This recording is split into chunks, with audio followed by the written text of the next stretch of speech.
1, 2, 3, 4, 5, 6, 7, 8, 9, 10 dan seterusnya. Tanda ini bermaksud waktu dia hidup, dia telah memotong kepala orang sebanyak inilah tanda ini.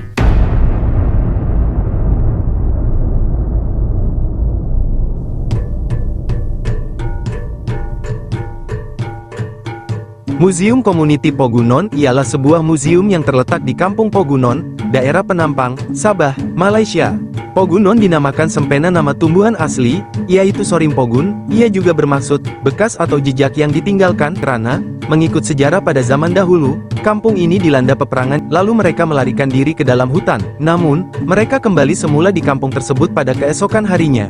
Berdiri di atas tanah ini, Museum Community Pogunon menjemput pengunjung untuk melihat tempayan pengebumian dan kubur lama, sambil menyelami kisah-kisah pemburu kepala dan bobolian yang dihormati, yaitu rahib wanita tertinggi suku Kadasan Dusun, yang menghiasi tapak ini. Semasa pembinaan sebuah bangunan tadika di Kampung Pogunon pada tahun 2000, beberapa artifak purba yang terdiri daripada 3 balang keseluruhan, 4 kepingan balang pinggan biru dan putih termasuk mangkuk purba, telah digali secara tidak sengaja. Di dalam 3 balang tempayan tersebut, terdapat tulang manusia beserta seramik, dipercayai berasal dari China, dan dibuat antara abad ke-16 hingga ke-19.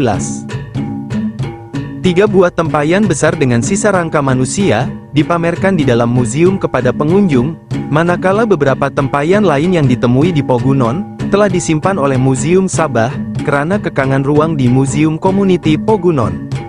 Sebuah artikel dari Akhbar Not Borneo Herald, bertarikh 1 Julai 1884 menyatakan, bahwa Pogunon adalah tamu ataupun pasar asli terbesar di pantai barat ketika itu. Have every 10 day at Pogunon village. It say have been the largest on the coast. Tamu Pogunon diadakan setiap 10 hari dan dianggap sebagai salah satu tamu terawal yang diketahui. Sesetengah penduduk kaya karena pasaran yang berkembang pesat ini. Terdapat peniaga dari China yang turut berniaga di pasar tamu ini dengan memperdagangkan hasil produk buatan mereka seperti tembikar seramik, tempayan, pinggan mangkuk dan perhiasan lain, dan ditukarkan dengan barangan tempatan secara sistem barter daripada penduduk sekitar. Ini menjelaskan dari mana datangnya tembikar dan tempayan buatan China di Pogunon. Sebahagian daripada orang Cina berkawin dengan orang asli Kadasan Dusun dan menetap di Sabah. Oleh itu, hampir setiap penduduk di Kampung Pogunon mempunyai hubungan darah keturunan Cina. Orang asli Kadasan Dusun percaya bahwa tempayan adalah rumah dan tempat perlindungan bagi si mati di dunia seterusnya. Mayat akan disimpan dalam kedudukan janin dalam tempayan besar, biasanya sekurang-kurangnya 1 meter tinggi. Jika mulut tempayan terlalu sempit, mereka akan memotong tempayan itu menjadi separuh di sepanjang tepi, supaya mereka boleh memasukkan mayat ke dalam dan menyambung semula kepingan itu dengan damar atau lilin lebah. Tempayan seramik adalah barang mewah, maka pengebumian menggunakan tempayan hanya untuk orang yang berkedudukan tinggi. Majoriti tempayan seramik di Pogunon adalah milik pahlawan pemburu kepala dan bobolian. Tempayan seramik berharga dari Pogunon berwarna biru dan putih, atau 5 warna, yang dibuat semasa zaman dinasti Yuan pada tahun 1271 sehingga 1368 dan dinasti Ming, tahun 1368 sehingga 1644 di China. Lokasi tempayan pengebumian sering ditanda dengan batu yang berfungsi sebagai batu nisan, untuk memudahkan pencariannya oleh keluarga si mati.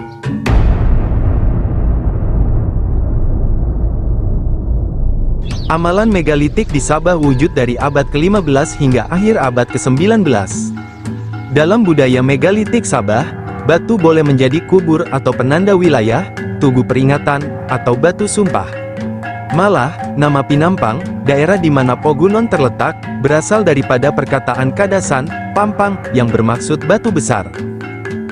Terdapat 32 penanda batu panjang, menhir, berbagai saiz dan bentuk di pekarangan Pogunon, yang setiap satu menandakan tempat persemadian terakhir, dan untuk menunjukkan jantina serta umur orang yang dikebumikan. Di tanah perkuburan purba Pogunon, batu yang lebih besar menunjukkan si mati yang berstatus tinggi. Secara umum, sekiranya si mati merupakan seorang lelaki, kuburnya ditandai dengan batu yang mempunyai tepi yang kasar, dengan bahagian atas bersudut dan runcing, manakala sekiranya ia adalah seorang wanita, kuburnya ditandai dengan batu bulat dan licin di bagian atas. Mengikut sejarah Ngayau, Pogunon adalah pintu masuk antara tanah tinggi dan dataran rendah. Justeru, ia menjadikan tempat ini sebagai zon perang di kalangan puak jiran. Pemburu kepala percaya bahwa mereka boleh menangkap kuasa dan roh orang yang dipenggal. Maka, memiliki banyak tengkorak musuh adalah tanda keberanian dan kekuatan. Oleh itu, tengkorak diletakkan dan digantung di kawasan Pogunon semasa era pemburuan kepala. Bobolian akan berzikir siang dan malam untuk menenangkan semangat tengkorak itu. Tengkorak itu dikatakan bergerak sendiri walaupun tiada angin, untuk memberi amaran tentang serangan yang akan berlaku. Ia juga boleh membuat laungan, untuk menakutkan musuh yang menyerang. Pedang pemburu kepala yang dimiliki oleh salah seorang mendiang Bobolian, merupakan satu lagi penarik di museum ini. Gagang pedang gayang ini, diperbuat daripada tanduk rusa, dan mempunyai reka bentuk dan motif ala Dayak, terukir di atasnya. Pedang ini telah meragut banyak nyawa, termasuk orang Jepun. Terdapat satu kisah kehebatannya di mana seorang Bobolian telah menyerang hendap dan memenggal kepala tentara Jepun pada waktu malam semasa Perang Dunia Kedua. Bobolian itu tidak pernah ditangkap setelah pembunuhan itu. Kampung Pogunon pernah menjadi kubu kuat kepercayaan lama dan budaya memburu kepala sebelum kedatangan British dan agama. Apabila pemerintah British mula mengharamkan pemburuan kepala atau ngayau pada tahun 1883, sejumlah besar tengkorak dibakar, ditanam atau dibuang oleh penduduk kampung, yang menandakan berakhirnya era pemburuan kepala.